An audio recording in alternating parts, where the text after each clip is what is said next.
Good evening, everybody. Welcome to the oNiD British GT3 Championship, sponsored by Go for the Gap. We are here for round 5 at Snetterton. But before we get started, my name is Cammy Sturch, and I'm once again in the commentary booth with our director of the cameras, Dan Hyde. Hello, everyone. Now, I don't know how many. I know Jonathan Earl is driving in the Kyalami 9-hour race at the moment. I don't know how many others from the oNiD series are also in the Kyalami 9-hour, which is being run by SimRacing.GP, who of course power the oNiD Community Racing series. But anybody who wants to join in, they're going to have to finish up at Kyalami, which should be finishing any minute now, or it might have already just finished, and they're going to have to jump over immediately from South Africa to Norfolk to come race for an hour at Snetterton.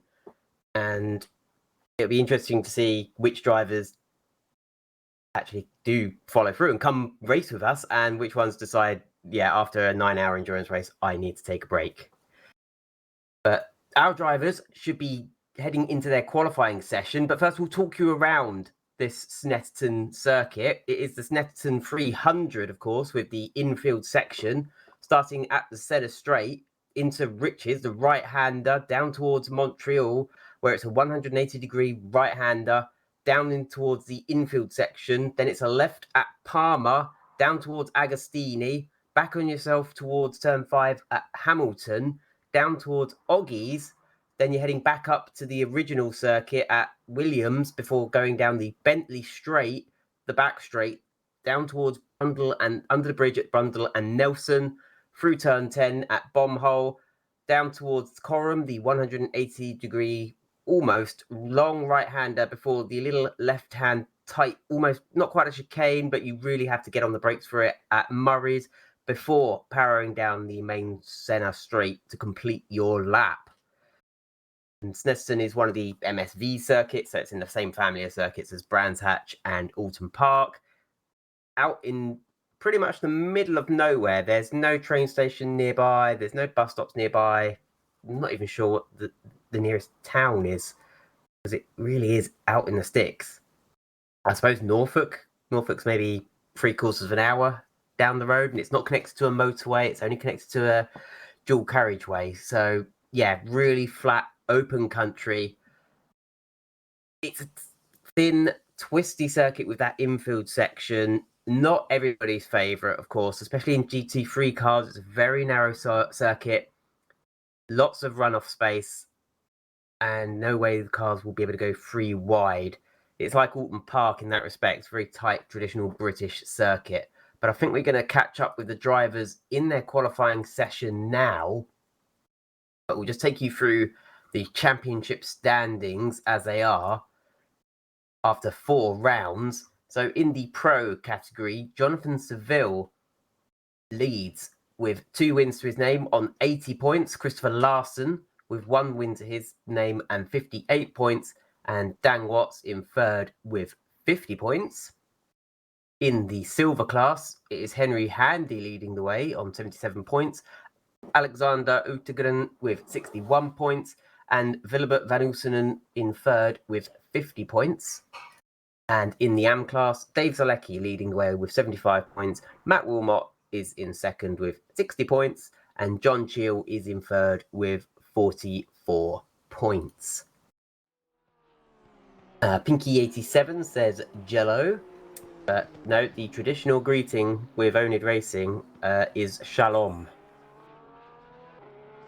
As we're just joining the guys at qualifying now, we're just following with Ben Brown, who had a fantastic race last week. Going through, just going to go through the race results at Donington Park last week. So in the pro class, Jordan Watson took the win ahead of Dan Watts and Sigurd Revzik. Jonathan Seville only able to salvage 4th.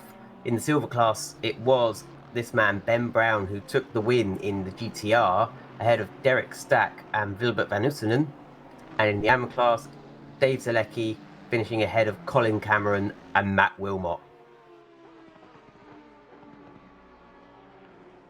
And say Ben Brown sitting in 27th at the moment.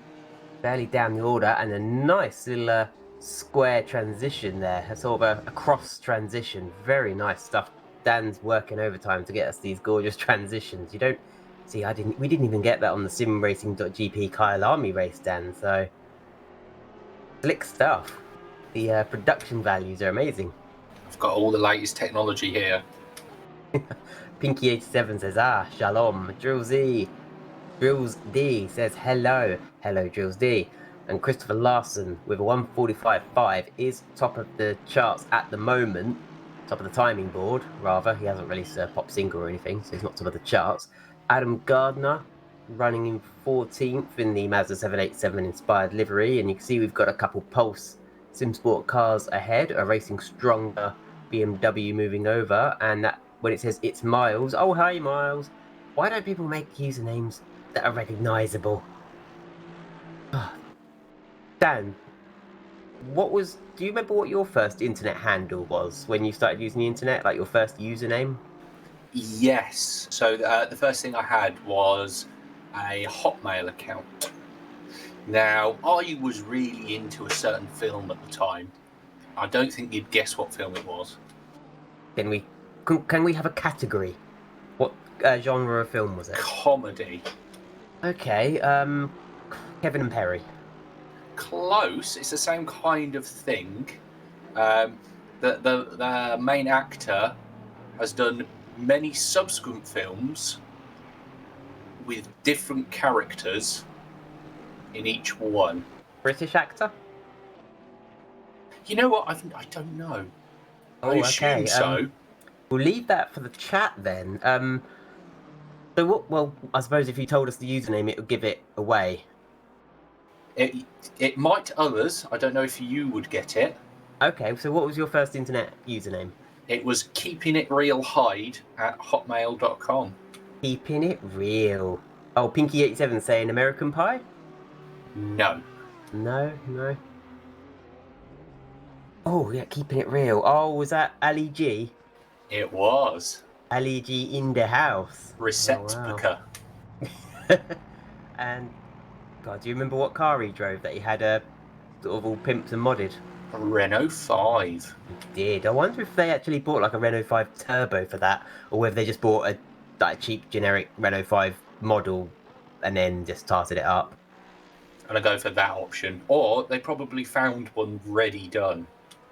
Yeah, that's true. Just borrowed it. Dave Zalecki getting a nice little slide on there, warming the back tyres up as he is top of the AM leaderboard at the moment with all, I was going to say his lap time, but I can't actually see it. I just see that he's 1.6 seconds off Larson's time. So with a bit of quick maths, he's probably doing 1 minute 47 flat, around that, 1:46.9 maybe.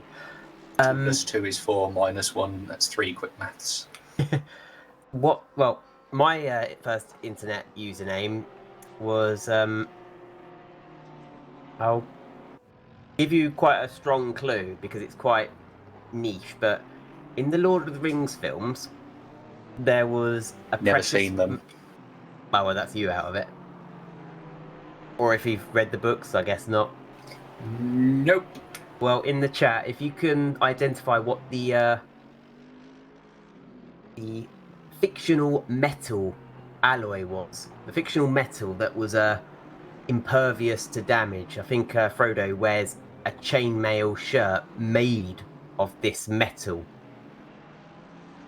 and the name of that, but with one letter changed, was sort of my username, my internet handle, and I think sort of I almost became a furry, I think, when I was younger. I was like borderline. I was drawing that sort of stuff, but I never actually started putting the suits on. Yeah, so I changed mine when I got an Xbox. I've been watching a lot of Family Guy, so that's, you can get. I can guess what it is now. So is this where you've picked up the Darth Stewie? Yes, and then I just added some numbers because I think someone else had already got it. See, if I've got to put numbers on the end of my username, I go, nope, I don't want that username then. I want something that hasn't got numbers on the end. There's I like the cleanness of just the name rather than having to stick numbers on the end. Something about that bothers me. Yeah. So I was very lucky on Twitter. So I got my name. And I remember this was before my stepdad had an email account of his own, and he wanted to sign up to the ManchesterUnited.com fan, like their fan service, where you could sign up and get discounts on tickets. And they said, oh, okay, yeah, sure. He was doing it over the phone, and they said, have you got an email? He said, no, can I give you my daughter's email? Yeah, sure. Karina, what's your email? So this is like a 40-year-old man going, okay, so my email is honeybunny69er@hotmail.com. Sorry, sir, could you repeat that? Yeah, honeybunny69er. And then, back then, I think my sister was 14 at the time, and we should have probably raised an eyebrow of, why do you know what 69er is? I don't think I even knew what that meant at the time. Well, sometimes you just think it's a funny number or something funny, because sometimes you unintentionally do it. So my sister's name is Rebecca. Her middle initial is J, and for a time before she knew what it meant, she nicknamed herself BJ, as Becky is short for Rebecca. Oh, bless her. Yeah. I worked with the animation studio I worked in once. We were out the back of an estate agent, and one of the estate agents, their last name was Verde, as in like the French word for green, I think, Verde. Yeah. And she had a personalized number plate, but it read as Veerd, as in beard, but with a V. Because that was the closest she could get it to her surname. And that has a different meaning, doesn't it? Yeah, she noticed people taking photos of her number plate. And then she had to Google it and found out that it means a beard, but yeah. Down under. An Australian beard. A lady's down under beard. Yeah. Yeah, an Australian beard. That was about $1,000 or $1,500 she'd spent on that number plate, not knowing the hidden meaning. So what? So she'd had V34RD. Something like that, yeah. Oops. It was obviously enough like that that people were actually taking pictures of it. Oh, bless her. I think she left the company about a year after that. I don't think it was related at all, but yeah. I mean, very low percentage a very low likelihood that she's listening to this stream anyway. We've got Martin Rignard in the chat. You know why in Germany is no humour? They killed all the ones who had. Oh my god. Germany had fun once. Once. I thought it was 3 times.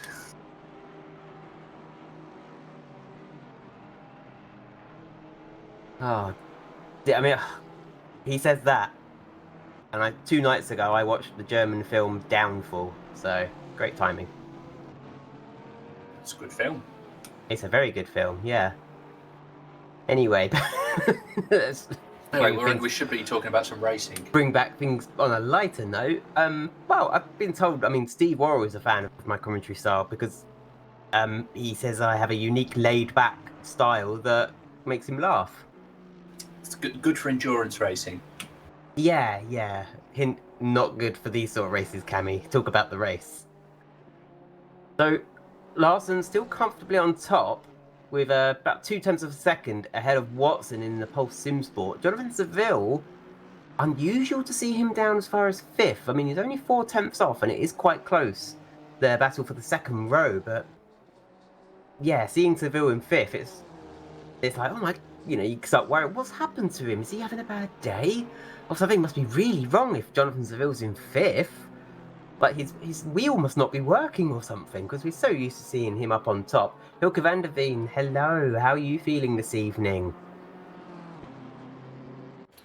I do like Seville's gap to pole, though. It's very... It's a funny number, bro. Yeah. Also, I was just thinking, your commentary style would suit cricket. Just makes me think of Murray Walker commentating on snooker. Well, no, I'm just thinking because you can talk about a lot of things when things aren't happening. That's all cricket commentators do. It's not a lot happening for a very long time.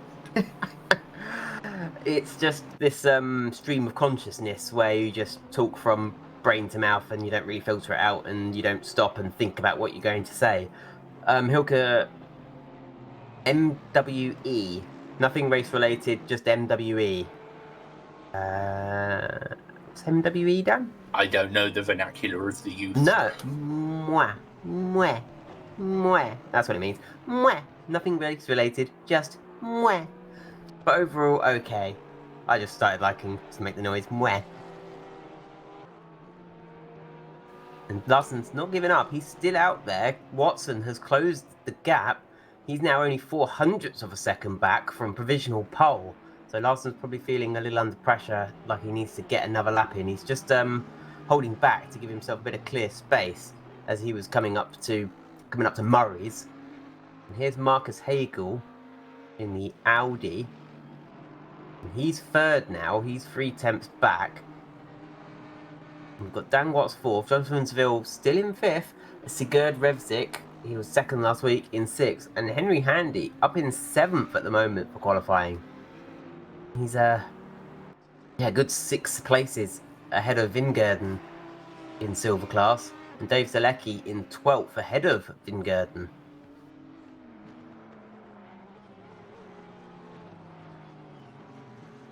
There's a just coming down the back straight underneath the bridge at Brundle.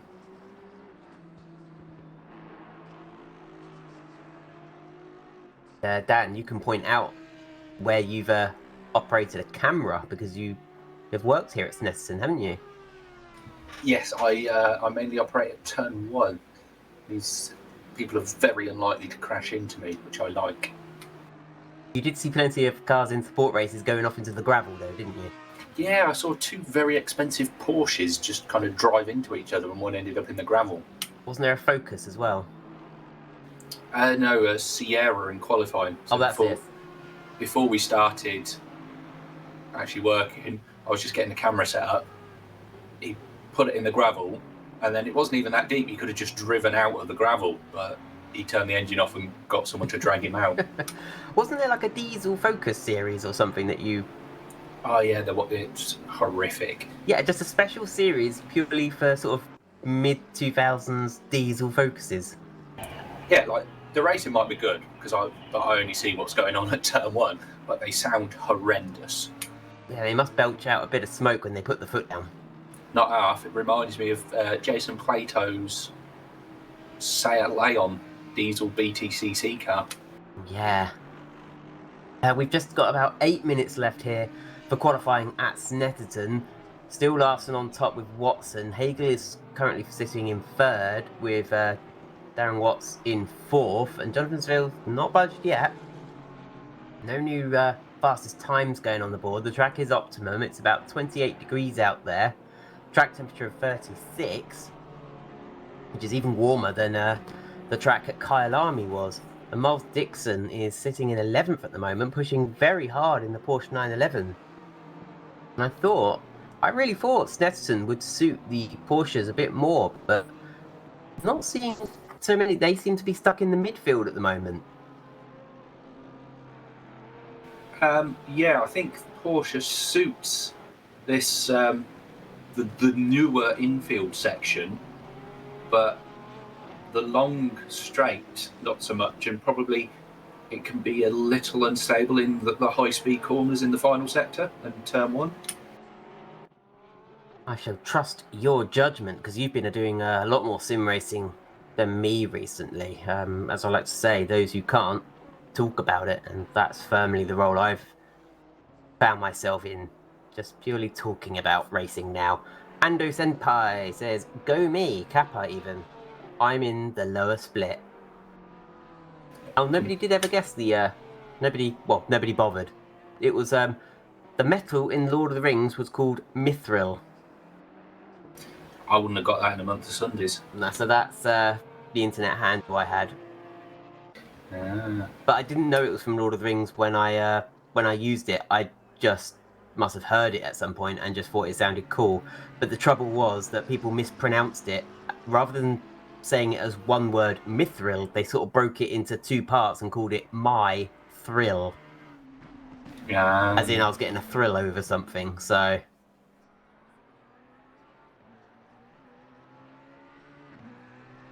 And here's Alex, he's in 17th at the moment. Cargo's Broom in the chat. Yep, car does go Broom. Do you remember that kids show called Brum? I loved Brum. Yeah, I think I did as a kid as well. That it was a 1/4 scale toy model, Ford Model T or something in yellow, and it would drive around on its own and sort of get into some silly little adventure and then drive back to the garage where it lived or something.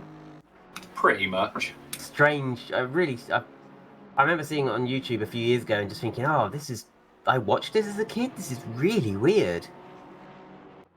It's a sort of bizarre concept that it ever got greenlit for production. It wasn't anything, if you put that in front of producers today and they said, well, what does a child learn from this? Don't know. Something. There was no life lesson for young kids watching it, was there? Don't drive into a river. Yeah, all right, I won't do that then. I don't know if Brum did that, but Yeah. I'm not a car, so a lot of the life lessons of a car didn't really apply to me, a human. Psycho Aces in the chat. It's 20 years older than me, but still watched it. Oh, way to make me feel old. I was just thinking that. Yeah, I don't know if Brum did come out, like whether it was new when we were young, or whether it had been out for, things like, I think Thomas Tank Engine had probably been going a few years before I was born even. Some things just stick around.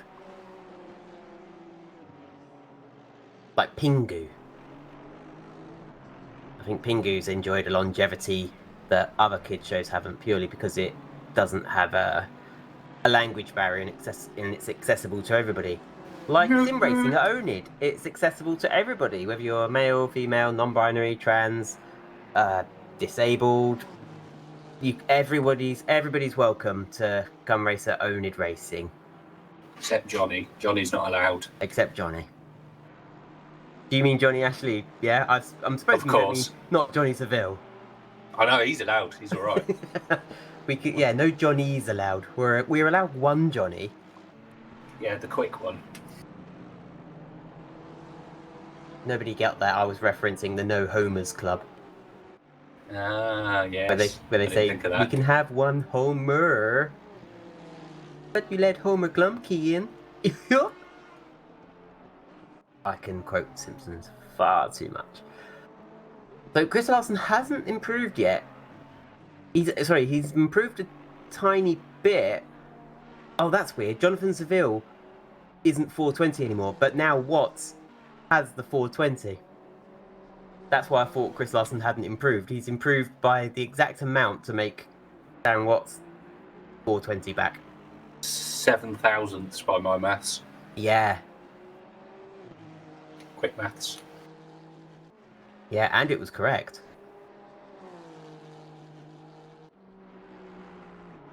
Oh, he's not improved on that lap. No, not too far off though. He is running consistent times. Here's Sigurd Revzik in the BMW. He's currently sitting on the second row of the grid here at Snetterton. 2 minutes to go. Can he find any improvement just to get himself onto the second row of the grid? That would be lovely jubbly for him. Less corners to follow through into turn one. You've already said he was on the second row. I was just about to say he's on the third row. All right. Yeah, we need to get him on the second. He needs to get onto the second row, but yeah, he's sitting on the third row. He's just coming back onto the Brundle straight now.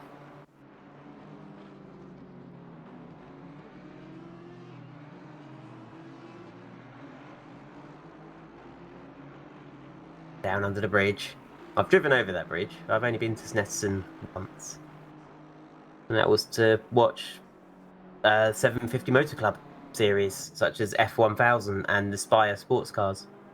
Interesting stuff. I saw them at Donington last year. I think I went to Snetterton 3 different events last year on 4 different days. Was it take a couple of hours for you to get to Snetterton? About 2.25. Yeah, I think that's about the same as me, maybe 2.5. As Sigurd pulls over, he's not going for another lap, so that's his qualifying over. We're just jumping back to Marcel Seema, currently in 33rd, only ahead of Dog Juice, who is having a torrid qualifying. He's 8 seconds off the pace. It might be worth him just starting from the pit lane, actually, and just keeping out of turn 1 shenanigans. And Chris Larson's still trying, but that last lap was even slower. He's losing a couple tenths. I don't know if that's just tyres are off their prime now, or if he's being held up by other cars on track. We're just going to jump back now to Derek Stack in 28th place, the second to last of the silver drivers. Again, just seeing the Porsche, it's not on top as we've seen in prior rounds this series. He's going to get one more go at it. He's going to cross the line with about 8 seconds to go. But he's pulling over anyway. That's Derek Stack's qualifying over, and he will be starting at least 28th. And just the time now, 6-0. Revzik is in the pits, Handy is in the pits, Hearn is in the pits, Shahabi is in the pits. Quite a lot of drivers not staying out on track. Here's Jordan Watson. This will be his last chance to snatch provisional pole. Dan, you'll be able to tell us what his sector times are like. He's a 10th down at the moment. Well, that's it's not too, he could recover that. That's within the realms of being saved. And how are Christopher Larson's sectors? He's about 2nd down. Oh yeah, so he might just practice a pit entry, I suppose. We're jumping back to Watson. How's his second sector looked? Still a 10th down. Now 2. If he can find a 10th, if he can find 2 tenths, that will put him on pole. As he's just coming through Nelson, down towards Bomb Hole. Yeah. Downhill. Taking all the curb he dares as he comes around Coram now. Then you have to keep it tight, stay on the right for Murray's. Then it's quick left. Has he been able to make up the time? He feels it's worth finishing the lap, but I don't. Yeah, Dan's just saying he hasn't. And Watts will be starting in at least 6th place. So what has happened? Where is... So Sigurd Revzik pushed himself up to 4th. And we're just seeing Aston Martin there practicing a pit entry should it be required this evening. I should actually just double check that this evening about the event configuration. So there is a mandatory tyre change, so it's just as well that he got that last bit of practice in, because it's so easily done. You come in and you miss your the pit speed limiter line. So mandatory tyre change, but no refueling is required. And the weather randomness for this evening was set to 3. But it looks like we've got a typically British, cloudy but sunny day. And Dog Juice is opting to start from the back of the grid rather than a pit lane start. As the drivers now just have just over 2 minutes to go through their setup, check their fuel, check they've got the right tyres, check their braking settings are at 1 for a short race. You see the cars jumping up and down. That's the hydraulic rams that are underneath the car. You've got the 2 Risco BMWs there of Revzik and Watts looking very smart together. It's nice that we're starting to see these teams building up with liveries such as Pulse Simsport and the Risco team. Try to think of their name, but it escapes me until Dan aims a camera at one and then it will tell me what the name is underneath.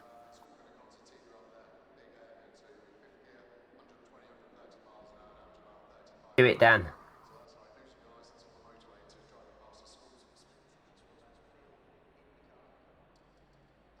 RTD racing. There we go. I was trying to hint at it really subtly, and Dan was just leaving me out to dry. As usual. Yeah, man. Dan used to be afraid of everything this afternoon in Milton Keynes, weren't you, Dan? A bit of racing out Keynes. But yeah, I was at a 3-year-old's birthday party this afternoon. Fun.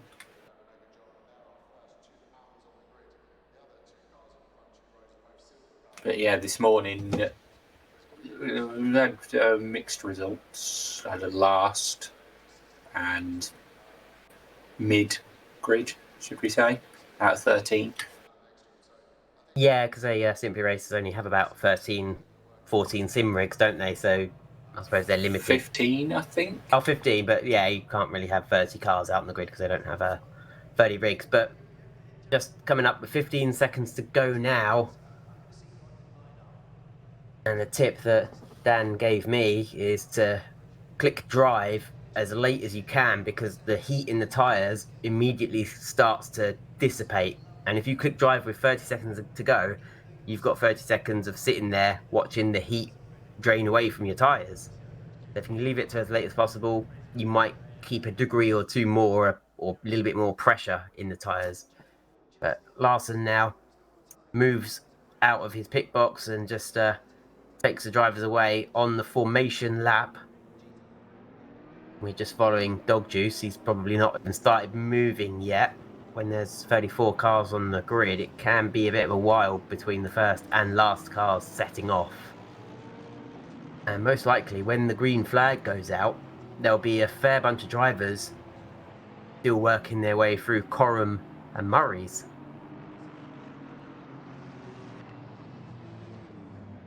And Dog Juice isn't moving. There you go, there's some signs of life. There's some signs of life, yeah, he's just leaving it a very long time. Maybe this is so he can do like a long burnout and give himself lots of space to do a burnout and then hit the brakes and just warm his tyres up as much as he can. But ACC will start to complain that you're out of position, and it will give you a countdown before it teleports you back to the pits. But then even if he had a pit lane start, that's not too much of a penalty for somebody starting at the back of the grid, is it? It's not. It's just a bit annoying that it holds you in the box for about 30 seconds before then you go once everyone else has gone.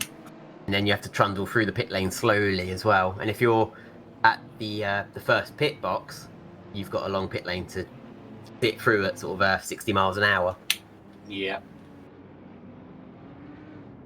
So Larson just taking the field through Williams now, just coming out of the infield section. And Larson's come to a stop. What's going on here? Is there a problem? Accidentally stalled the car. I wonder if he just stopped and just had to see to something. He might have had to get out of his rig quickly and close a door or close a window, something like that, and throw the cat out, yeah, and just quickly jump back in the seat. I had a similar issue once where my wheels force feedback wasn't working, and I was trying to turn it off, turn it back on, but I couldn't get it sorted in time. No, that wasn't it. That was my gear shifter was sticking, and I just had to jump up, grab some WD-40 and spray it, but it took me a bit too much time to find the WD-40, and then by the time I did it, it had just ticked down. As I was driving back to get back into place, it ticked down to 0 and teleported me back to the pit lane. And then I had one of the best races of my career. Yeah, it'd be nice if it told you that, because it just comes up on screen saying it's going to teleport you. It doesn't say to the pits. You would assume it's saying teleport, it would take you to where you need to be. I thought it was going to do that. I thought it was going to put me back in, I think I was starting 9th or something out of 40 odd cars. But anyway, on to the here and now. Larson and Watson are just making their way down the centre straight, side by side, and they're just keeping to the speed limit and keeping their eyes on the lights. A real Western quick draw sort of event where they're just waiting for the fastest reaction to the green light will determine who's going to make it down to the first corner in first place. Green flag is out, and it looks like Larson's able to cover off Watson handily, just moves across onto the racing line. And how many of them are going to get through turn 1 in one piece? There's some dust being kicked up. Pulse SimSport cars making moves on the RTD BMWs. It's oNiD, Pulse, and then we've got RTD just fending off Jonathan Seville. Then it's Watts, and then Handy in 7th place. But it looks like, despite Snetterton's reputation of being sort of a tight, twisty, difficult track, so far I'm probably jinxing it, aren't I? But so far everyone's round. Yeah, there we go. Yeah, there's several cars off the grass in the backfield, in the back shot there. It was at Agostini, which is sort of the left closest, not quite the hairpin Montreal is, and that's Brown, who's been pushed off as well, I suppose. The replay didn't go far enough back, I don't think. We're just watching Alex come back onto the track, but here's your race leaders, Larson and Watson, just coming under the Brundle Bridge, round Nelson, down into Bombhole. And that is Hagel behind, then Revzik, Seville, and Watts still in that order. Petty Jelinek, third in the silver class for Racing Stronger. He's just chasing Van Wingerden.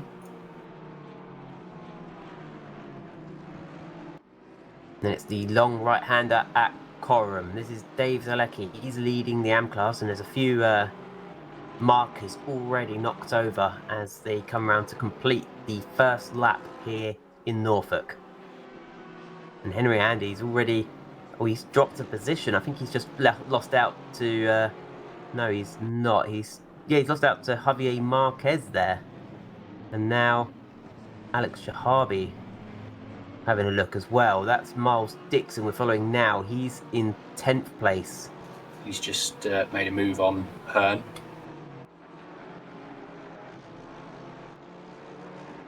Now he's setting off after Alex Shahabi.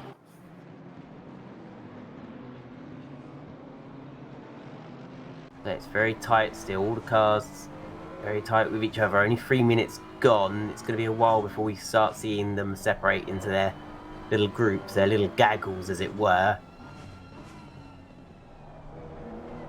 Snetterton, not the easiest track to make overtakes on. Dan, you've probably got a bit more experience of Snetterton than I have. How would you rate it on the difficulty scale for overtakes?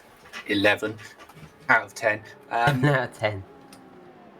In GT cars, there's probably only one really, maybe two good overtaking spots, and that's turn 1 and turn 2. Earl of Ipswich, Jonathan Earl, has just joined us in the chat. Good evening. John, did you win at Kyalami? You were leading the last time I looked with about 15 minutes to go. And John, if you want to jump into the commentary booth here, I was going to say you could, but we're actually doing it through TeamSpeak, so that makes it a bit more awkward. Never mind. I can send him the details. Dan can send you the details if you want to jump in the commentary booth with us and, tell us about your win at Kyalami as well. Congratulations. Yeah, no wonder you're absolutely buzzing. You had a few coming togethers with other drivers, and you weren't, at one point, it wasn't certain at all that you'd be able to take the victory. Yeah, you recover and eat first. So it's a very different race here. It's only 1/9 the length of what Jonathan Earl's team had to go through today at Kyalami. We're following Sigurd Revzik. He's currently in 4th position, staying ahead of Jonathan Seville. They're only about half a second from each other, so there's no real gaps being pulled out at the moment. Larson's just about a second and a bit ahead of Watson, and Watson's almost 2 seconds ahead of Hagel, but then it's very close down from Revzik down to Javier Marquez.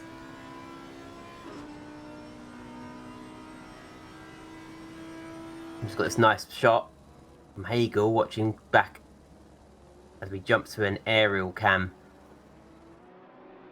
Watching them come through Nelson, down to bomb hole through Coram. Christopher Larson, of course, with the fastest lap. Nobody's in his way. It looks like he's got a clear run to the checkered flag at the moment. Will he be able to hold it for the next 54 minutes? And in the last minute there, the pit window has opened. So will we have any early takers? Anyone opting to jump in the pits now for guaranteed clear open space for when they come out the pits? As Hagel is coming under some pressure now from the big BMW with that big grille. It has become one of the favourites for sim racers, the BMW. It's the Porsche and BMW that have recently become favourites. The Audi's fallen out of favour a little bit. Seville's had an issue. Oh, what's happened to Jonathan Seville? He's off the track. He's in 15th. Can we quickly grab a replay? So this is him in 5th place behind Sigurd Revsik. So he's going through turn 1 at Riches. We're coming up towards Montreal now. And whoa, something's gone very wrong. This just a total brake failure. He's done well to keep it out of that wall, but that just looked like a total brake failure, Dan. Yeah, it didn't look good. So hopefully it's just a small issue. Now, ACC, would ACC be simulating mechanical failures on cars? It shouldn't, as far as I'm aware. So has Jonathan Seville maybe a mechanical problem with his pedals? Possibly. Well, Or he pressed the wrong one by accident. yeah, or he's just stomped on the clutch. Paid. Yeah. It'll be interesting to see. He's obviously getting around the rest of the track braking okay. He's obviously braked at Agostini and Oggies.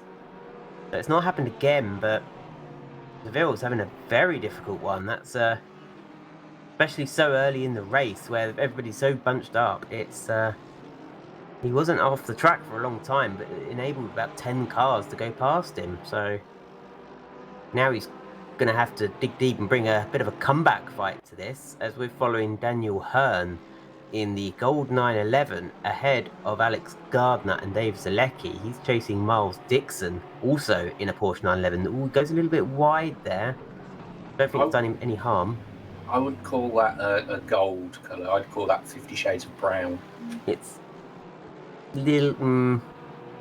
It's many brown colour. There is some gold, but there's much brown as well. Yeah, I'll concede that. Yeah, he had a look up the inside of Dixon there at Montreal. There was a sort of a half sniff of an opportunity, but Miles closed the door pretty firmly.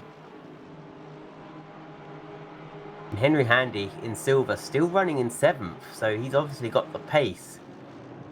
That wasn't a fluke or just a one-off hot lap. He's maintaining that. He's got the pace to race with the best of them. He's ahead of Shahabi, Dixon, Hearn, Gardner. And, of course, now he's ahead of Jonathan Seville. So he's doing very well and looking comfortable for a silver class victory, as is Dave Zalecki, looking comfortable for an AM class victory at the moment. Several places ahead of Colin Cameron, but I'm just going to jump onto the nose here of Alex Shahabi, looking up at the NSX of Henry Handy in the luminous yellow remnant racing colours. As we're just rounding Coram, now it's moving over to the left-hand side of the circuit through Murray's, taking a handful of curb and the sort of runoff space, past the pit entrance and across the line to start lap number 6. No takers yet for the pit lane. That's Sigurd trying to look round the outside of Hagel. Is he just looking at different lines, trying to get a cutback? The RTD BMW, they're both looking to pounce. They've seen one Pulse Sim Sport car go off. They're looking to... They wouldn't mind another going off. As what's happened here, Wim Wingerdon has had an issue. So let's watch this with Van Wingerdon. He's just following the oNiD Racing Porsche 911 there. He's got the Racing Stronger of Petty Jelinek having a look, and he's just been Jelinek's absolutely done him. Jelinek has spooked him, hasn't he?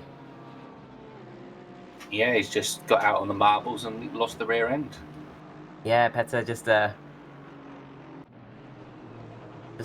almost a little jump scare, just to like, I'm thinking of coming through, and he's just leapt out the way, got onto the marbles, there's no grip out there, understeered off out into the grass, and then of course with rear-wheel drive cars it's quite difficult to maintain grip on the grass when you try to put your foot down and get back on the track, so yeah, especially when you're in a speedy, a sporty beetle, speedy bortle, as I was about to say. BB Bortle, well, yeah, very nice from Petr Jelinek. We're back with Sigurd Revsik chasing after Marcus Hagel.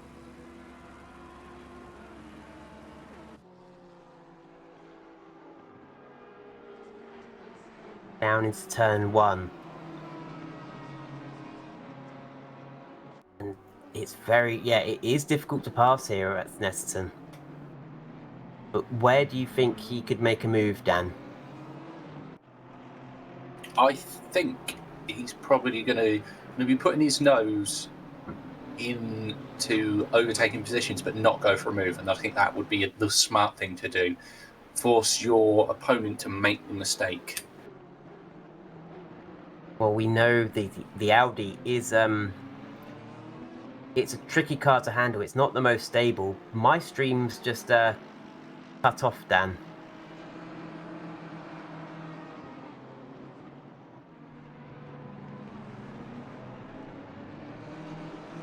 Have we just lost Dan?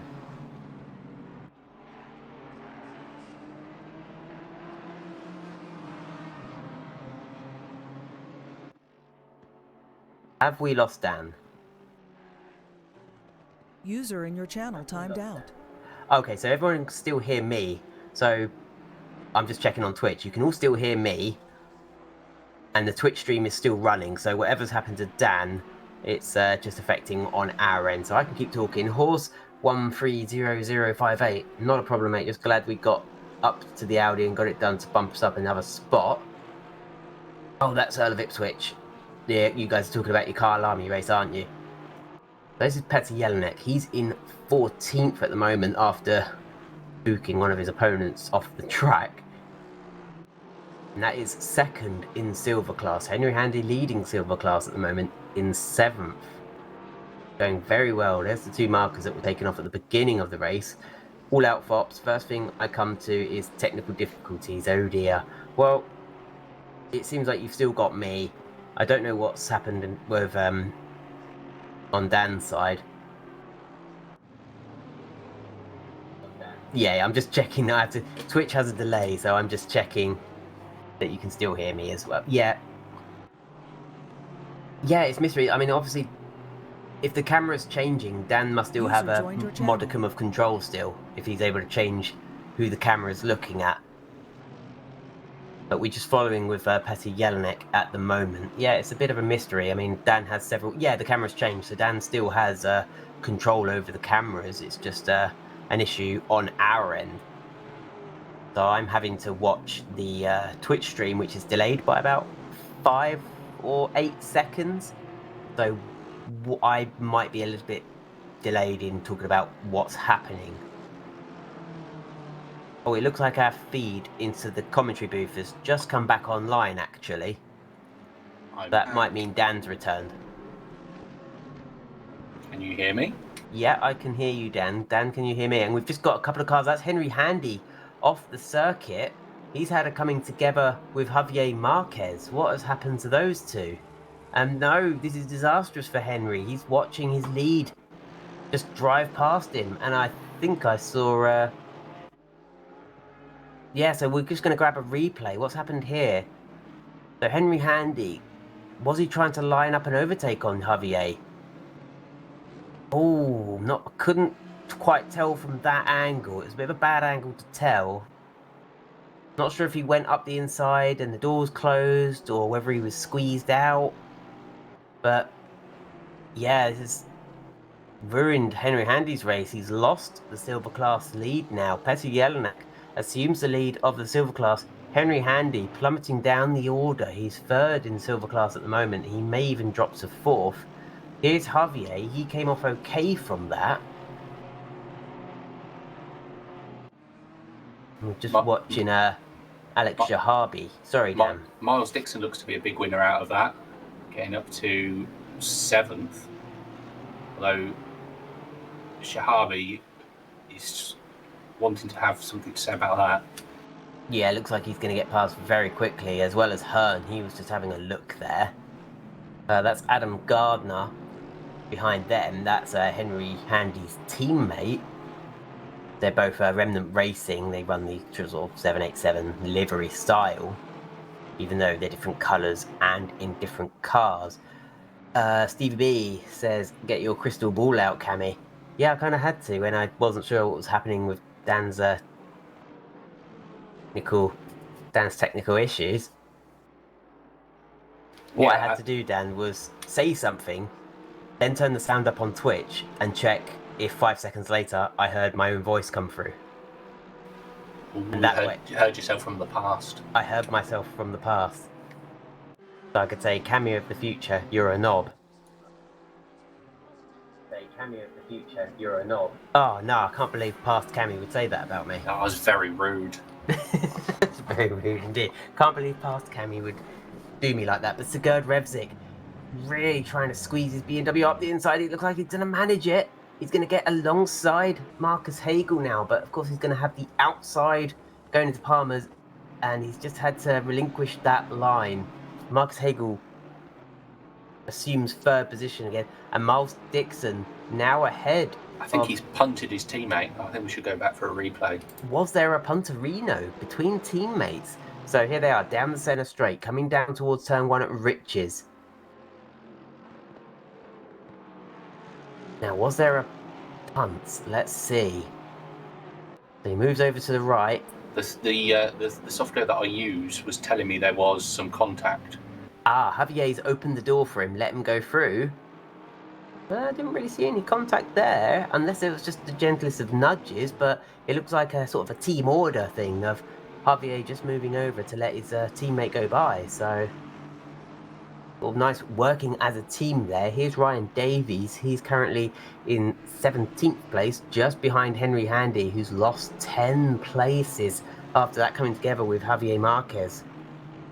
Currently third now in the silver class. Can he recover that lead as he's got two of the Racing Stronger oNiD cars behind him? We've missed Revsic getting past. We have. And that was a car leaving the pits, so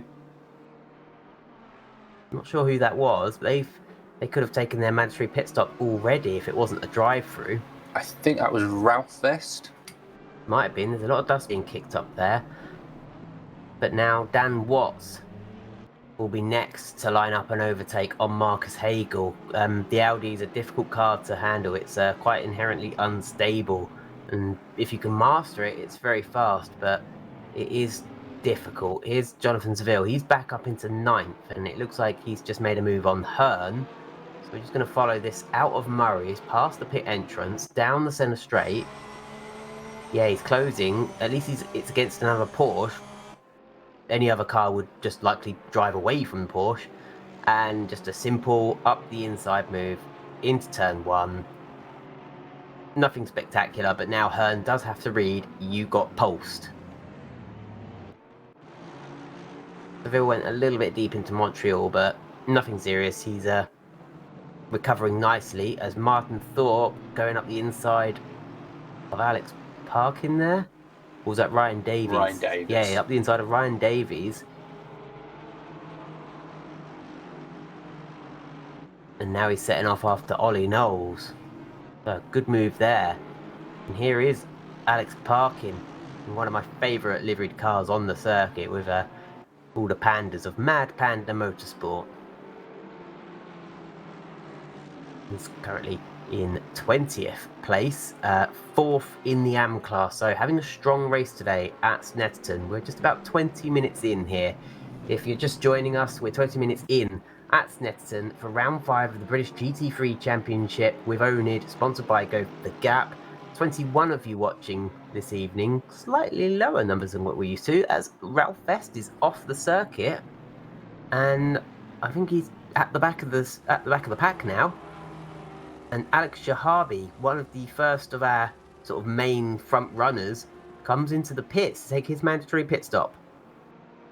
And a nice circle wipe there takes us back to our race leader, Christopher Larson from the US of A. Here at Snetterton, he's got a 5-second cushion over Jordan Watson at the moment. Car number 2, Purple oNiD Racing, going very well. And got an Aston Martin off the circuit there. That's Colin Cameron just trying to rejoin. I wonder what happened to him, but he's rejoined. I don't know if he got punted or just had a mistake. We're just going to watch that now. So I think this is Van Oosenen in front of him. Oh no, he's just run very wide and then just got on the bumps. Oh, and he's had a heavy meeting with Barry R.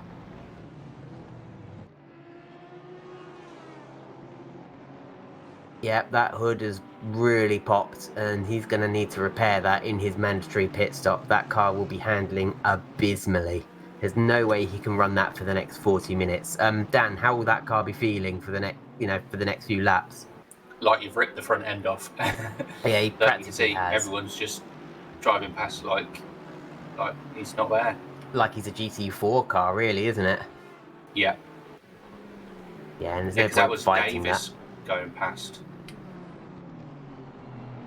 Well, I think Colin would be mad not to take his mandatory pit stop now, as quickly as possible. Get the mandatory pit stop done, get the car repaired, get back out on track, and he has more than half an hour to try and recover some positions there. But very unfortunate. I wonder if he kept his foot in whilst he was driving over the grass. The car went light, got over some of the bumps. Right, let's see if he dives into the pit lane. Of course he does. Just needs to make sure he doesn't pick up a drive-through penalty. That would be the nail in the coffin of his race. But he's just coming up as pitting now, the indicator just lighting up.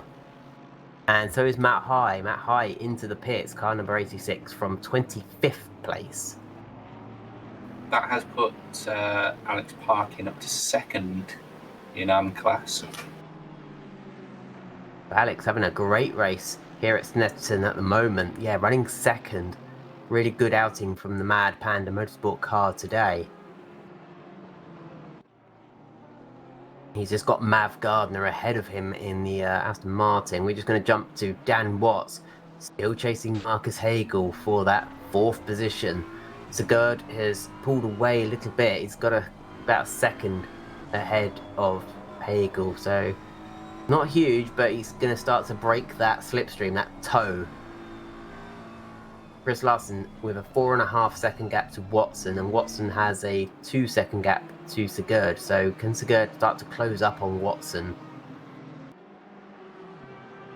None of our leaders opting to pit yet.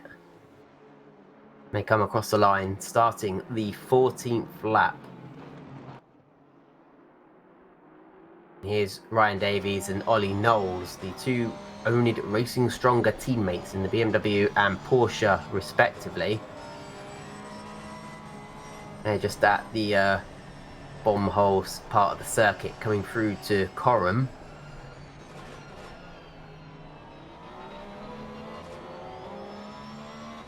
And then left at Murray's.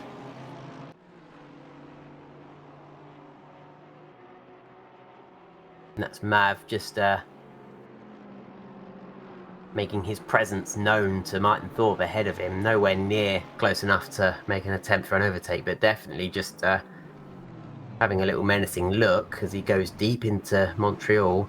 He is closing up on Martin Thorpe. The Aston Martin's going well here. They're the highest Aston Martin, currently in 9th place. It's a good handling car.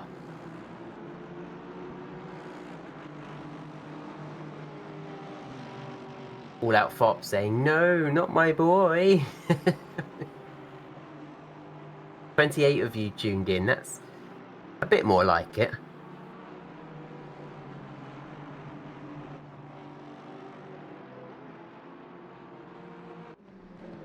Things just settling down here at the moment. All Petty Jelinek having a look. That's a fight for 11th place between the leaders of Silver and Am.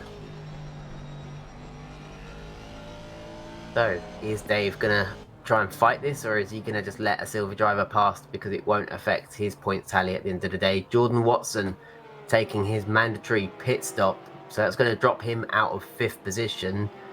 His last lap was just under a second off his best.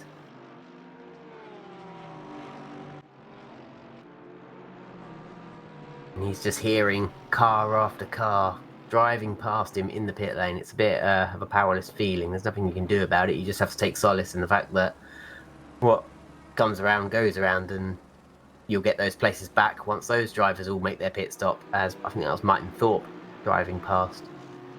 But we're going to jump back for the race between the class leaders, Dave Zalecki and Petr Jelinek. Zalecki still holding Jelinek back. Some nice upside down branding there. Yeah, so note to self, we should probably get Dan to flip those two logos the other way purely for this camera. And it's those, when you're designing a livery, you think about how the car looks from the outside, and it's not often you think, oh yeah, how would that actually read from an onboard camera's point of view, which is why, like on race cars, you get some logos that look upside down. You think, why would they do that? And it's purely because from the onboard cameras, they'll make sense. There's Dave Zalecki, I think that's Dog Juice, he's just going past. Might be or Marcel Seema. Yeah, Marcel Seema, my apologies. We're just approaching a few minutes off the halfway point here at Snetterton. Chris Larson, race leader, jumps into the pits, so he's obviously going to relinquish that lead for a while. So Gerd Revzik takes that lead over with Dan Watts behind, so that is an RTD Racing 1-2 for now. Miles Dixon has been promoted into 3rd place.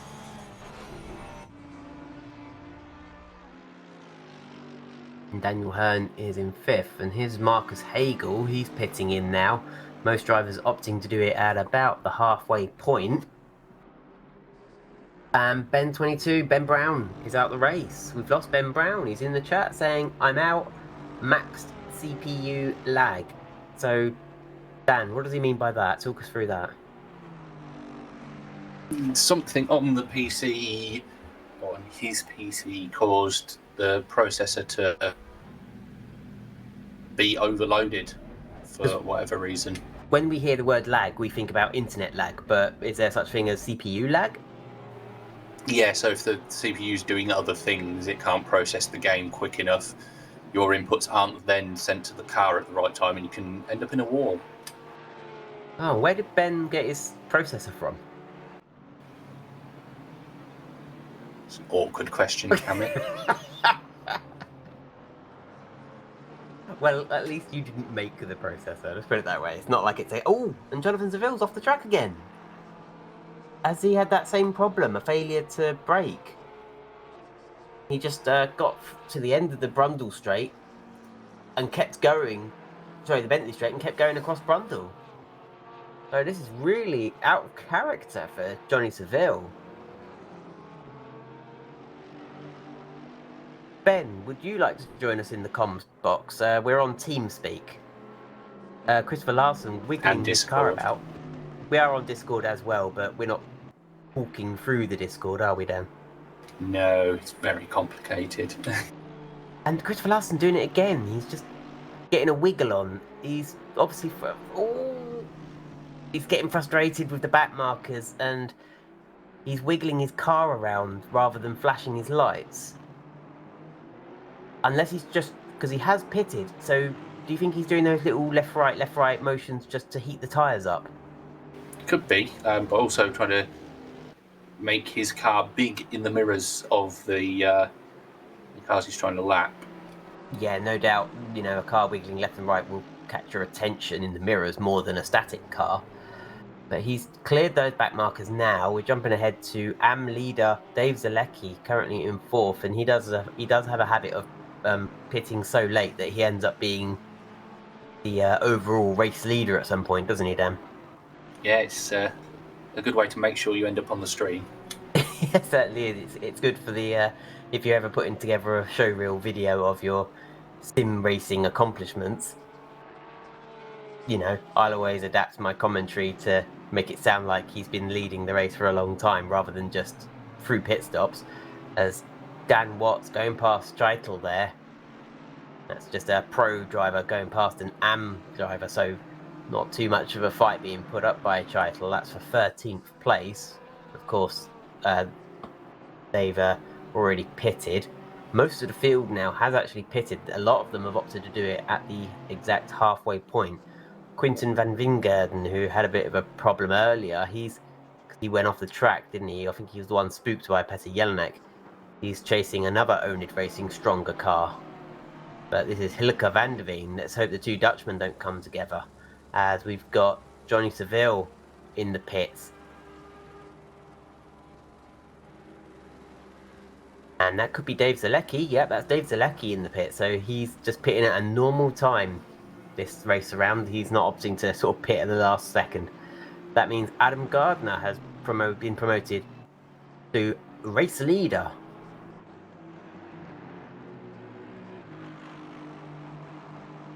Car 787. Of course. But how far behind is sort of the real race leader, as it were, Chris Larson, who has made his mandatory pit stop? Can't actually see a split between them yet.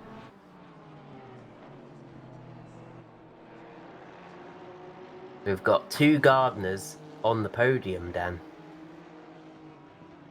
As it stands. All coming up leafy. Terrible. Yeah, so we've only got a small handful of drivers yet to pit. Scheitel is actually pitting now, so I think we've only got those three at the top end of the field yet to pit.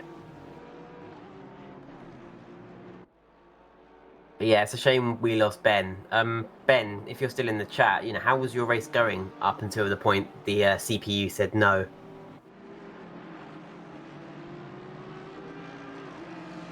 Here's Marcus Hagel again fighting with Watts. They're just heading down the back straight. But it looks like Watts has just been able to drive clean past Marcus Hagel. Looked like there was a real difference in speed between them. Did Marcus let him go? I think parking seems to be, I don't know a good way of saying this without saying getting in the way. Which he's perfectly within his rights to do so. He's not pitted yet. Yeah, he doesn't have to just jump out the way.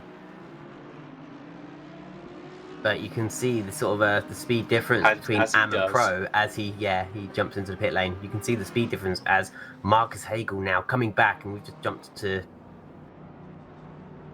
Can we go back to the battle, Dan? Yeah, the cars move about very quickly on the leaderboard. Marcus Hagel wasn't able to get the job done into turn 1. Just going to stick close with Dan Watts and see if he can take back that 5th place. Mav Gardner is the only driver ahead of them yet to pit, so this is really a fight for 4th. Chris has reassumed his lead, and he's still got about a 6-second, maybe almost 7-second lead. Yes, almost 7 seconds over Sigurd Revsik. Over Watson, but Sigurd Revsik is very close to the back of Watson. That could be soon turning into a fight for 2nd position. And that's Henry Handy. He's having to work his way back. Of course, he had that coming together with Javier Marquez. He's in 3rd in silver class at the moment, and he's only about 7 or 8 seconds back from Jelinek, so perfectly within the realm of possibilities that he could take the silver class win still. We've got 25 minutes to go. How'd Colin held up after the crash damage pit stop? So yeah, let's see if we can find Colin Cameron. Here he is. He's down in 31st place. It's probably not too surprising. It would have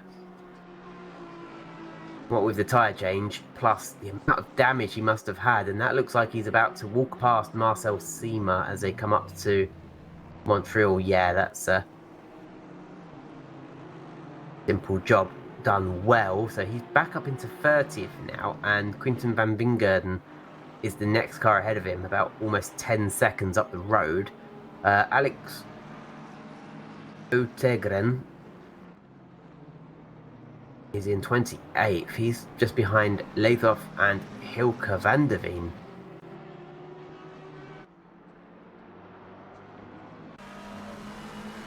He's getting very close to the back of the Miami Dolphins Ferrari. As he pulls out, is he alongside into Brundle? Yeah, he's got that move done. Sebastian has no reply, so Sebastian goes down to 29th place. So 28th, and Alex is up into 27th. Now he's going to be trying to make a move on Hilke.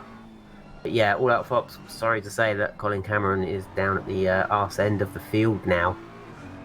Jonathan Seville, who's had a couple of braking issues this evening, he's in 10th. He did run in second place for a while, but and he's just picked up a drive-through, just as I'm mentioning his name. He's just picked up a drive-through penalty, so this is absolutely a disaster for Jonathan Seville. This is absolutely the worst race of this championship for him. He's had the braking failure. He started down in 5th, which was already uncharacteristic for him, and now he's picked up a drive-through penalty, so that will drop him down the field at least to 20th place.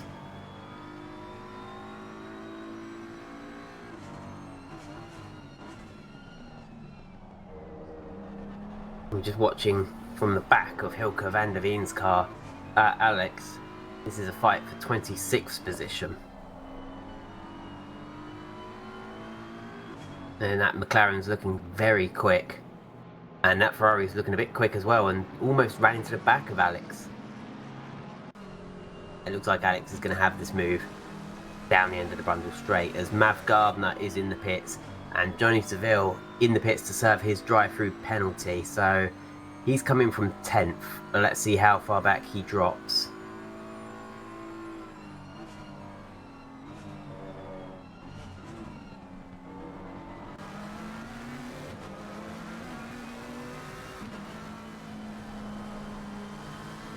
We're still following this battle between Alex Otegren and Hilke van der Veen. This is still for 26th position. Has Johnny Seville only lost 2 places through the drive-through penalty, Dan? Oh, and Alex getting bunted up the rear. And John Chill's just trying to fend off. He's just, I think he's actually just made a move on Matt Wilmot. Has he just gone around the outside of Matt Wilmot? So, yeah. Yeah. You'd like he was trying to hold him off, but going by the driver table, yeah, he's just got past him. But yeah, Jonathan Seville is 15th. So it just took a while to update. That sounds a bit more accurate. Yeah, so after the drive-through, he's dropped 5 places. And he's behind Henry Handy, who himself is trying to take second in silver back from Van Oosenen. And Henry Handy just signalling to Seville there. He moved, so Seville moved over to overtake, but Henry was moving over to let him past, and then I saw his left indicator come on to say, go that way, go left, because I'm going right. Yeah, I think he's going to hope that Wilbert ahead doesn't do the same, and it slows him down and allows him to get past as well when Seville goes through. Yeah, really wise head on Henry Handy's shoulders. That's good driving there and good tactical long-term thinking. He knows that Johnny Seville is much faster, and I've been in this situation as well. It's a bit of an ego smack in the face, but drivers out there are faster than you, but smart drivers aren't necessarily the fast ones, and if you're a smart driver and you can take advantage of situations like that. We're just watching Jonathan Seville close right up on the back of Van Oosenen, not able to get past yet. Now, is Van Oosenen going to make this difficult? Because if they make a bit of contact, might lose more time and try to bend to Seville off. As Henry is closing up, he's keeping in touch with this battle. Of course, Van Oostenen doesn't need to let Seville past. He's absolutely within his rights to fend him off. Just Henry knows that it was only a matter of time before Seville was going to get past anyway, and it wouldn't affect his points tally anyway, and it wouldn't hurt Van Oostenen's point tally either. They're in a different class to Johnny, so yeah, it really wouldn't hurt their points if he went past. But let's see now, down the back Bentley straight, about equal on speed. The Porsche is terrible in a straight line, and he's not able to close up, is he? Not enough to make the pass. No, but he might close up through this section. He can get a good run out of Murray's. He might be able to fire it up inside into turn 1. Here we go. Left-hander at Murray's. Taking a healthy amount of curb, but Van Oostenen got a good run as well. And look, he's just able to pull away from the 911. This must be so frustrating for Seville. Just watching essentially a slower driver in a faster car just pull away from him on the centre straight. But hats off to Wilbert, he's doing everything right. He's run a little bit wide there out of Riches, and Seville's able to close right up on him, but he just runs out of straight road to close up on before they have to hit the brakes again, as they working their way now down to the Palmer bend, down at the left turn at Palmer, working their way through this newest section of Snetterton, the infield section that I not much fan of it, but through Agostini now. Seville can, as they say, you know, catching is one thing, passing is quite another. And, oh, is he going to be able to fire up the inside here at Oggies? He's doing it. He's up the inside. And a brilliant overtake there from Jonathan Seville. Van Oostenen made him work for it. But what can Henry Handy do now? Can he take advantage? Is Van Oostenen on the back foot a little bit? Has his line and speed been compromised a bit? Henry Handy's closing. He's closing. Is he going to launch it up the inside at Brundle? That went wrong for him with Marquez. He's not going to try it. Instead, he's just going to bide his time, I think. Maybe Van Oostenen will try and come back at Seville. He's got the faster car. He thinks if he can hold on to Seville through this complex, he might be close enough to launch an attack down into Riches and take back that 13th position. Let's see, Henry Handy's keeping close to Van Oostenen. Van Oostenen trying to keep close to Seville. They're going to come across the line within half a second of each other. Doesn't look like any moves are forthcoming. Henry Handy following them through. Absolutely on the ragged edge. Picking up a bit of mud and grass into the radiator, no doubt, of that 911, off that NSX. It's not going to do it any good.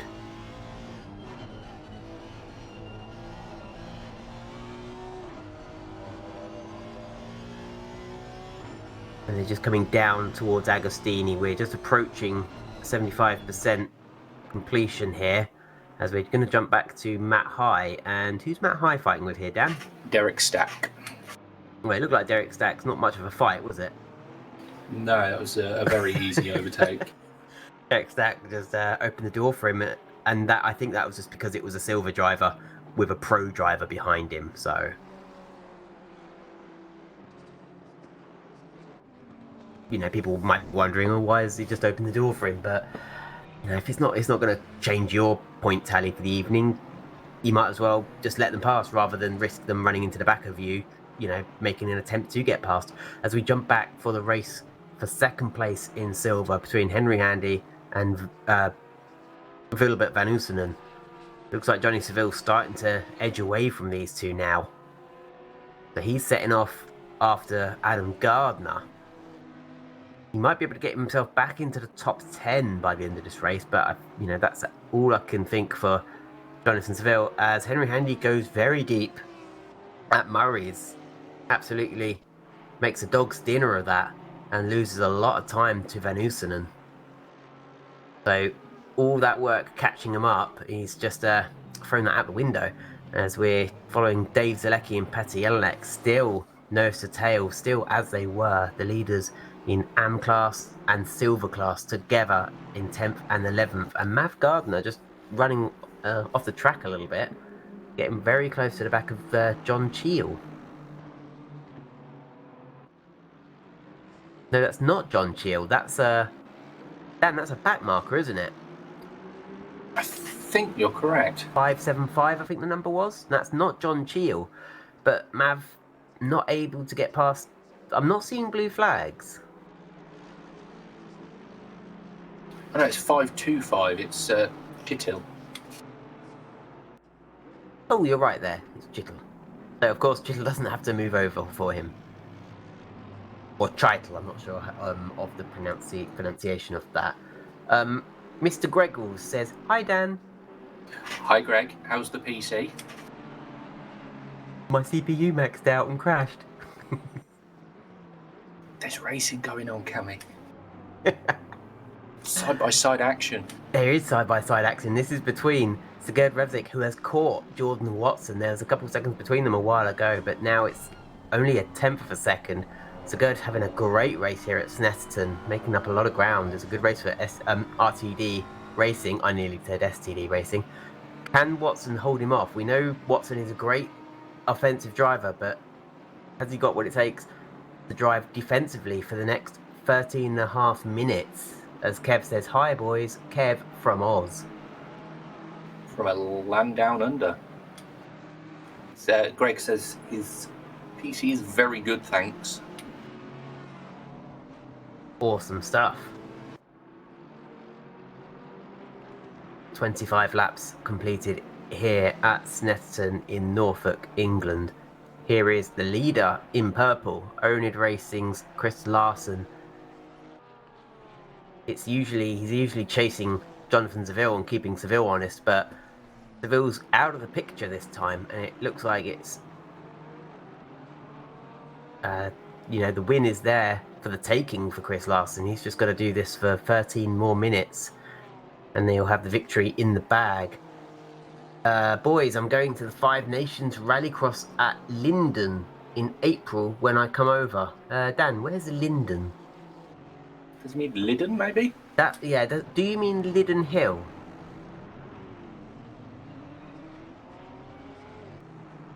Because there is a rallycross circuit called Linden Hill, which is I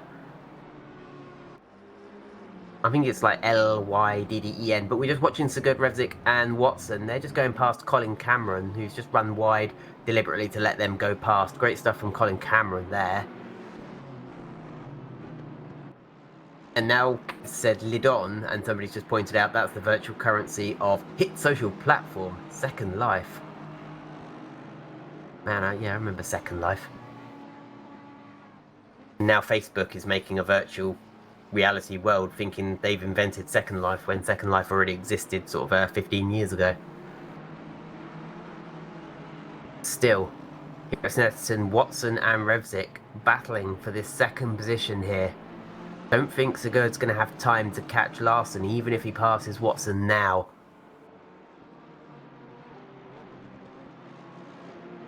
They come down the Bentley straight. Are we going to see the Risco BMW lunge up the inside of the luminous yellow and magenta Ferrari? No, we're not. He's going to follow him through. Nelson. Talking about gap to the leader, Larson is currently second a lap quicker than second and third. Dan Watts is going quicker than Watson, about 7/10, so he may catch up and join this party anytime soon. Yeah, he's got 10 minutes. So, do we think Watson is holding Sigurd up? Watson is quicker, a little bit quicker on that lap, but not about half a second off his fastest lap.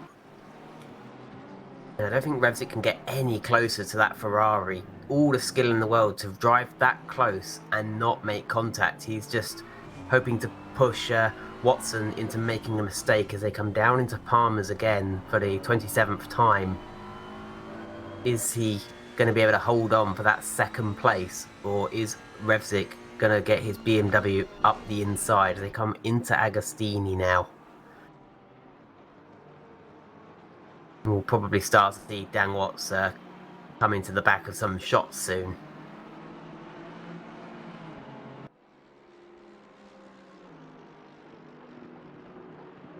And this is Miles Dixon behind Alex Shahabi. This is a fight for 6th place between the BMW and the Porsche. Miles for Pulse Simsport, Alex Shahabi for Connexus Motorsports. Miles had a quietly good race, making up a decent amount of positions. He has. He's a very experienced driver and a great driver. We're privileged to have him in the series. It's great to have all of these drivers, sort of Larson, Watson, Revzik, so much talent out here, and it just makes the oNiD racing platform even more attractive for new drivers when we've got drivers of this caliber racing. It's not just that they're fast, it's that, they're fast and the relatively few incidents they clock up. As Jonathan Seville, I think he's just taken back 12th, or was that 11th place, Dan, from Petr Jelinek? That was 12th from Petr Jelinek, so we'll have a watch and see how it was done. We shall indeed. Oh, it looks like Petr Jelinek just did he just lift off to let Seville go past? But Seville had to do it round the outside. Is that Oggies, and then he's coming into Williams. Yeah. Very nicely done, and he's got a Remnant racing car ahead of him. That's Adam Gardner, and then Dave Zalecki. So yeah, Jonathan Seville may get back into the top 10. He's got 8 minutes to do it, and here's Henry Handy right behind Wilbert Van Oosten, and he really would like that second place in Silver back. He lost the lead of Silver, of course, when he was trying to make a move on Javier Marquez, and that was a move that he didn't need to make because it wouldn't give him any extra points getting past Marquez. Yeah, it was a bit of a silly mistake to make. It's one that he'll learn. It's it's a racing lesson that he can learn and grow from this, and even if Marquez was holding him up, he still would have been several places ahead of second in Silver. This is Adam Gardner on Zalecki.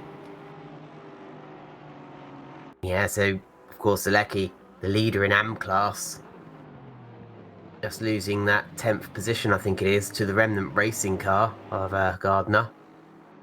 Jonathan Seville's very close behind the pair of them now.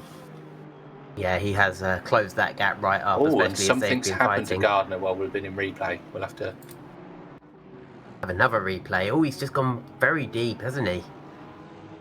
Just completely missed his mark. Too deep. He's just missed his braking point completely, and Petr Jelinek drives on past. And this is Dave Zalecki. Oh, Dave, I wouldn't recommend it, mate. Just let Seville go. The last thing you want to do is make contact, go off, and then, he's 9 places ahead of his nearest rival, Ryan Davies. You do not want to throw it away now, Dave. Just let him go. He ain't worth it, bruv. He ain't worth it. Just calm down, son. Just calm down, son, yeah. We're just going to jump back to Miles Dixon. I think still yet to get past Alex Shahabi. I think he's biding his time on there, unleashing a pulsing on the car ahead. Oh god, nobody wants to be pulsed. There's no need for that. As All Out Fox, I think regarding when we were saying about Second Life, he says the ever marching death train of time. Oh, so morbid. Yeah, thanks for that. That's a cheerful note. This is Sigurd. He has not yet cleared Jordan Watson. He's got 5.5 minutes to do it, as All Out Fox gives us a wry smile for that. I have noticed as I've got older, time feels like it's going quicker, and it doesn't help that I work from home, so I don't have any commute. I don't get to see other people really because I'm just working at home. So well, yeah, there is a science to it. If you think about it, no, he's having a look at the inside. I thought Sigurd was going to go for it then. Yeah, when you think about it, when you're 10, a year is a tenth of your life. So 10% of your life. When you're 30, a year is 3.333 recurring percent of your life. So that's why time feels like it goes by faster the older you get. Most people would say 1/30th, but I like that you said sort of 0.3333 recurring. Well, I like to start on one scale and switch partway through. Very easy to Jump from understand. fractions to decimals. Wouldn't 0.333 be 33%? If 1 is certain and 0 is not at all, 0.3 would be 33%. It would be. That's why I said 3.3%.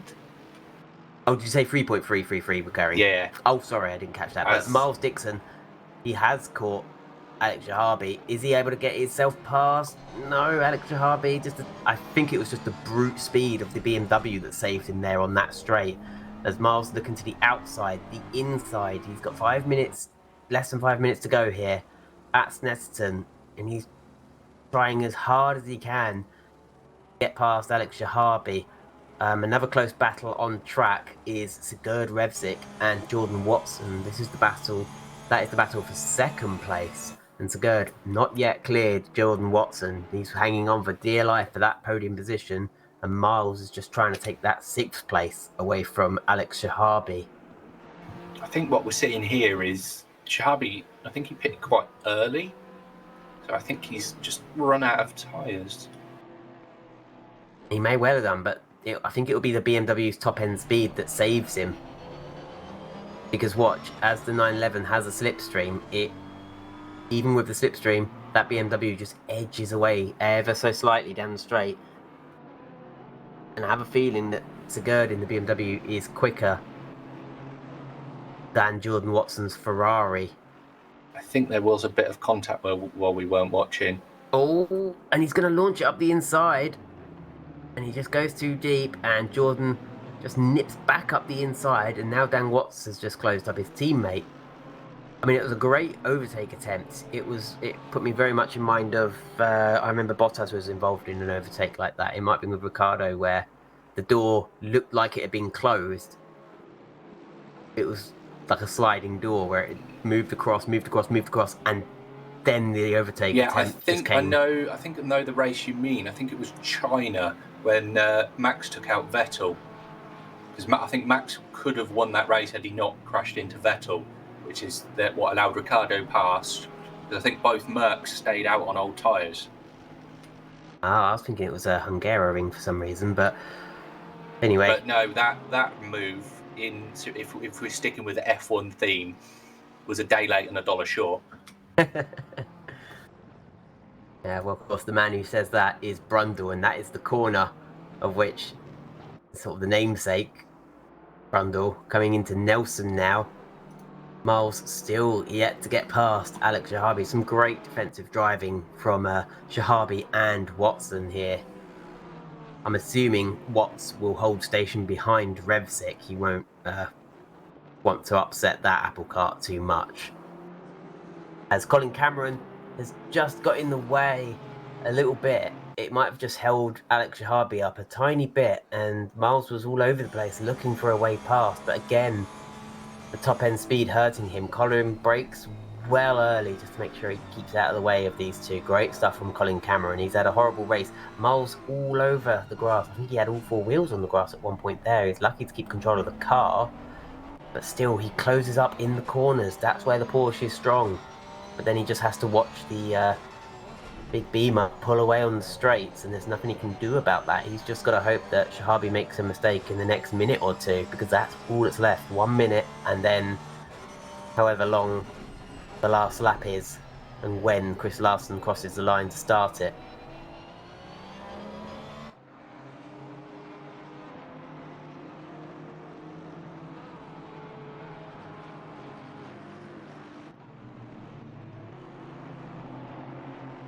Here's Adam Gardner. He's chasing Petr Jelinek.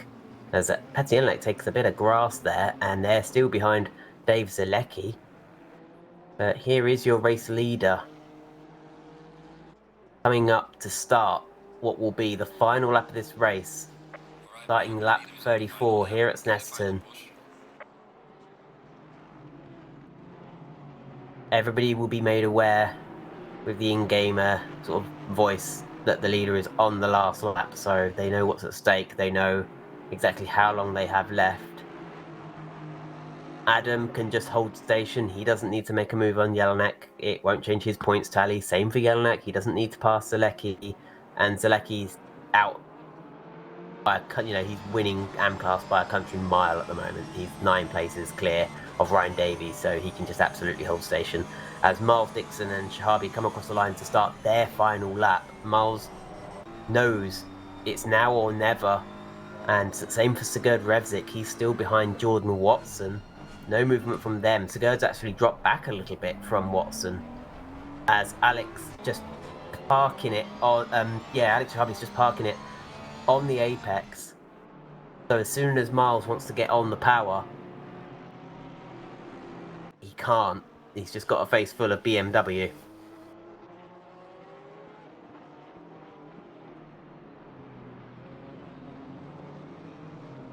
Great driving between these two. They've not made any contact. And here's Adam Gardner going past Petr Jelinek. Now saying they don't need to. It doesn't make any difference to their points, but it looked like quite a simple move, so might as well take it if the offer's there. Just jumping back to this battle for 6th place. As Chris Larson coming out the final corner now. He can see the checker flag. It's been pole position, fastest lap, and the race win here at Snetterton for round 5. Chris Larson taking victory here at Snetterton. He will be pleased about that. We should probably jump forward to Jordan Watson, who will be holding off Sigurd Revzik. And he does. Watson comes across the line for 2nd. Sigurd takes 3rd, and Dan Watts in 4th. Marcus Hagel in the Audi finishes in 5th. And here is the battle for 6th. Oh. Talking of a day late and $1 short. That's, Alex is going to be pretty annoyed about that one. Some cars went by there. We'll just have to find out. Yeah, Javier Marquez got past.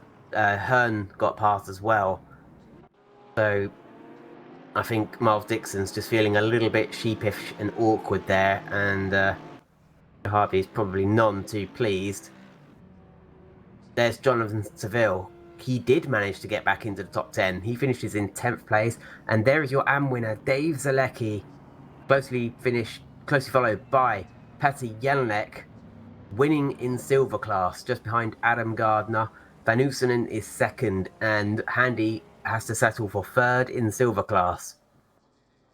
Our AM runners-up haven't finished the race yet. Alex Parkin in AM was a lap down, so he is 4th.